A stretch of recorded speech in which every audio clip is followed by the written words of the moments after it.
right, let's get ready to enjoy Microsoft's Excel this Friday as I continue my Excelling at Excel series with the 5 F's of Excel. Formatting, fills, formulas, functions, filters, and sorts. For example, I'm going to take you to an intermediate level with using formatting. Well, I'll teach you how to do special formatting for Social Security numbers, telephone numbers, how to build your own formatting in Excel.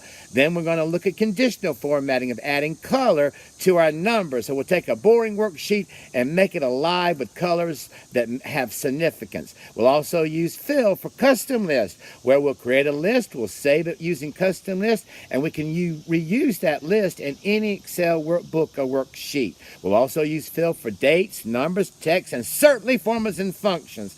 Well, our formulas and functions, we're going to learn how to do many calculations, including calculations for days and our age and measuring things in years.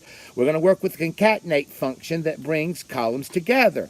We're going to work with several text functions, left, right, and upper and lower. We're also going to learn about 3D reference of using the sum function across multiple worksheets, where if you change one worksheet, it automatically updates a summary worksheet. It's really cool, but it's an intermediate level of using Excel. With filters, we're going to learn how to save our filter like a database query using custom views. So we're going to learn all kinds of cool things this Friday.